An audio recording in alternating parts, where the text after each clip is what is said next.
Hello and welcome to a beautiful summer day here in New Jersey. Summer vacations are in full swing. Life is a bit slow and all of us are moving at our own pace. Hi y'all, this is Dipti and welcome to my channel LifeAdmin365 and welcome to a day in my life video.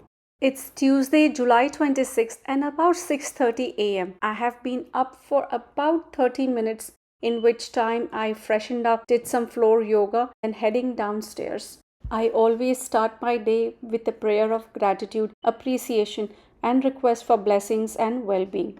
This time of the year, I love to sit and enjoy a cup of water in my patio. Summer mornings have been pleasantly cool, and I love to open my patio windows to let the fresh breeze come in. Typically, after watering my vegetable garden and my lawn, I head for the most dreaded task of the day, which is unloading the dishwasher and putting away the dishes. But instead, today, I'm heading out for my morning walk and a very light jog. Sometimes I walk around the beach pool area, sometimes on streets, and sometimes on track. After almost an hour of walk, I am home and it's time for breakfast. I am sweaty and icky, so ideally I should be showering, but I have bathroom cleaning lined up for the day, so I have pushed showering for a little bit later. Instead, I'm refreshing myself with quick splashes of water to my face and drinking a tall glass of cold water. With water heating for coffee, I am unloading my dishwasher. And as you can see, the upper washing basket is missing. The pegs that were holding it in place broke when I pulled on it strongly, and now I only have the bottom half to work with, which means all the small things that went on the top need to be hand washed. Ah, what a pain in the wrong place. Anyways. With my French press coffee ready and tawa preheated, parathas are ready to be reheated. Haldiram's aloo pyaz parathas are our current favorite frozen parathas, and they reheat to perfect crispiness on tawa. No, this isn't an ad for the brand, it's just an honest opinion. Anyways, Milind is having his parathas with yogurt and ketchup and coffee on the side, whilst I am eating my homemade zucchini banana walnut bread made from whole wheat and oats flour. Wow, that's a mouthful description. I made 2 loaves of this bread a week earlier and froze 1 loaf. Simply thawed it out yesterday night from the freezer, and today it's ready to be enjoyed with hot coffee. After a hearty breakfast and rest of 30 minutes, I started cleaning bathrooms. I don't like cleaning bathrooms. I guess no one likes cleaning them, but it is one chore that must be done either by you or you need someone to do it for you. So after about 2 hours of cleaning, both bathrooms are sparkling clean. Only the shower stall in the main level bathroom is remaining, which I will clean right before I shower. A long and somewhat cool water shower on a hot day refreshes like nothing else. I feel so clean. Quick puja and prayers, and I am ready for my next task of the day, which is cooking. My boys' friends are here, and initially they wanted pizza, but when given the option of paneer, they chose paneer. Smart choice. All boys had eaten breakfast pretty late, around 11, so no one was in a rush to eat lunch anytime soon. I often get these YouTube videos that show how whole Indian meal from scratch can be prepared within 60 minutes. So I decided to time myself and see how much I could get accomplished in an hour. My from scratch cooking start time is 12:48. I'm starting with rinsing and soaking half a cup rice and half a cup of moong dal for making dal fry. While these are soaking, I'm getting out all the required ingredients from the refrigerator. I need cilantro, green chilies, ginger, and the likes. I already have 4 large onions out and ready to be chopped. I will chop 3 of these roughly for making the multi-purpose curry masala base, and 1 I will chop finely for making dal fry. Placing a ceramic coated pan on medium heat and adding about 1/4 cup of avocado oil, followed by half of the roughly chopped onions, 8 peeled garlic cloves, 4 slit green chilies, 2-inch peeled and chopped ginger, and lastly the other half of the roughly chopped onions. Giving everything a good stir, followed by the addition of 1 cup of canned tomato puree. Spice-wise, I'm adding half a teaspoon red chili powder and half a teaspoon turmeric and giving the masala a good mix. Adding salt per taste and giving the mixture a good stir once more. Keeping it for cooking for about 7 to 8 minutes or up to 10 minutes on medium-low heat. While that is cooking, I'm placing the 20 minutes soaked and rinsed moong dal for pressure cooking for only 2 whistles. I don't want it to overcook. running back to the counter and finally chopping the last onion for preparing the dal fry. Checking back on the masala cooking in the pan and giving it a good mix once more. Onions have softened considerably and I'm moving this pan off the stove, and in its place I'm placing a pot of water for boiling. Salting the boiling water followed by the addition of rinsed and 30 minutes soaked basmati rice. I'm using 1.5 cups of water for this half cup of soaked basmati rice. While rice is cooking, I'm cleaning and loading the dishes in the dishwasher from the morning's breakfast.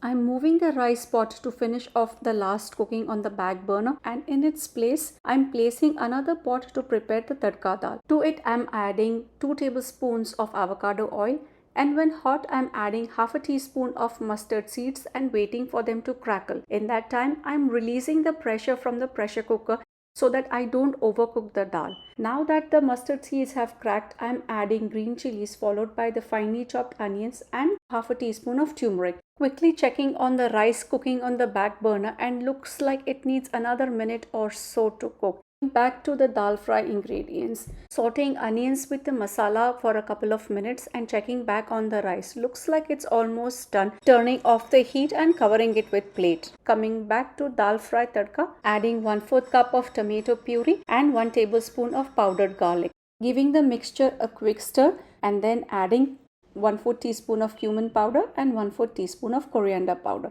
Giving everything a good stir once more and then adding in pressure cooked moong dal. Adding 1.5 cups of water and bringing dal to a gentle boil. In that time, transferring the cooked rice from the pot to a serving bowl. Once the dal comes to a gentle boil, adding 1 teaspoon of garam masala, 1 teaspoon of lemon juice, and finely chopped cilantro leaves. Giving everything a good stir and letting it simmer for a few more minutes before taking it off the heat to a cooler surface.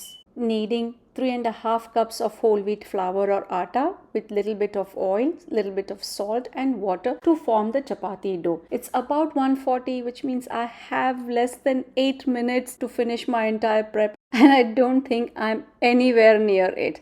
So while the stand mixer is kneading the dough, I am quickly puring the multi-purpose curry masala that has cooled down. And here is a quick look at everything that I got made in 1 hour. Made 3.5 cups of dough for roti, 6 cups of all-purpose curry masala or the multi-purpose curry masala base, cooked rice and cooked dal fry transferred from cooking pots to their containers, and lastly a bunch of utensils washed and kept for drying. I've already shown you that my dishwasher is only 50% of its capacity because the top basket is missing, so I have to do a lot of washing by hand, and I think that's where I spend quite some time. While everything is neat and tidy, lunch is far from done. So first thing I'm doing is chopping up 500 grams of paneer and frying it very gently in about 4 tablespoons of butter. I'm using the same pan that I use for preparing multi-purpose curry masala. Once paneer seems to have fried a little bit, I'm adding about 2 tablespoons of kasuri methi that I rub between my hands and about half a tablespoon of salt. Then I'm adding about 3 cups of the prepared multi-purpose curry masala and giving it a good stir.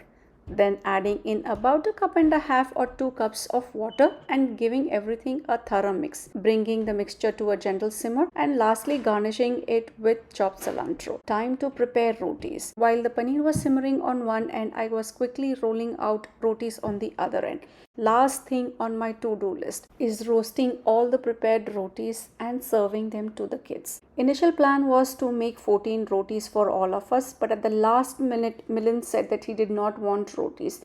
So I ended up making 12 rotis for all of us. Oh my god, recording every single thing that you do, keep everything neat and tidy, and especially if you don't have a videographer along with you to do that job. So doing everything does take time, and it did delay a little bit on my end, especially because I had to do a lot of washing and cleaning. But nevertheless, food was ready and kids enjoyed every bit of it.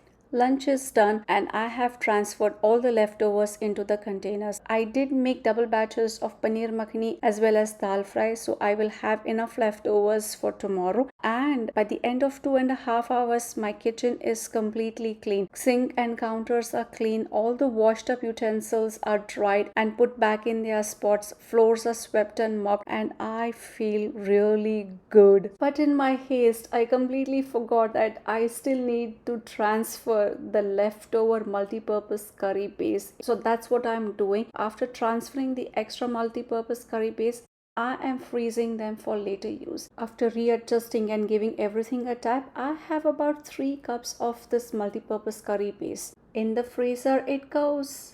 One more thing that I'm doing is putting my ice cream container for freezing because I'm planning to make ice cream in the next couple of days. And after a lot of hard work, especially after cleaning the bathrooms, I think I deserve a good rest. While I was snoozing, kids went out and had a great time walking around the neighborhood and playing at the pool. I have been snoozing for over an hour and it's time for me to get up. I am very tired and have no desire to cook anything for the rest of the day. So pizza it is. Even though they didn't want to eat pizza in the morning, I think they are very happy to have it now. While they are having their pizza, I am back to my favorite spot in my backyard patio and I am doing some editing work for my YouTube video. It's been close to 8:30 now and kids play date has come to an end, but I still have a few more things that I need to do before I call it a night. I have to water my front yard. My home doesn't have an inbuilt sprinkler system, so I have to set it up to manually water my front and backyards. It's no big deal. I love doing it. Home has become so quiet. Kids are doing their own stuff, and once again I am back in my favorite spot enjoying some evening cool breeze. Time to call it a night and do my nightly routine. Closing and locking patio windows and doors and ensuring that everything is secure. I am heading inside and for a change, my sink is full of dishes. Typically this does not happen, but like I said, my dishwasher is running only to its half capacity so that when this lot comes out, I can put these rinsed dishes back in the dishwasher. Oh my god, it's so complicated. Melinda is home from his golf game and is watching Comedy Circus on Sling TV, I believe, and I am joining him for a good dose of laughter and some quality couples time. But as you can see, I am tired and yawning most of the times, so I am calling it a night. After saying my quick prayer of thanks and gratitude, I am heading upstairs. I just don't have any energy to record any further. All I'm doing is brushing my teeth, changing my clothes and hopping into bed. Have my exercise mat laid out so that I don't have any excuse to not do any floor yoga the next day when I wake up. It's about 10:30 and I am calling it a night. Thank you so much for watching today's video. I hope this video gave you a glimpse of all the things that I do when I am not working outside of home. I love to entertain, I love to cook, not so much clean, but I do love to organize. So if you liked today's video, do give it a big thumbs up, share with your family and friends, and do let me know in the comment section. And if you haven't already subscribed, do subscribe to my channel LifeAdmin365 for more meal planning, meal prepping, recipes, and an oddball like a day in the life video. See you all in the next one.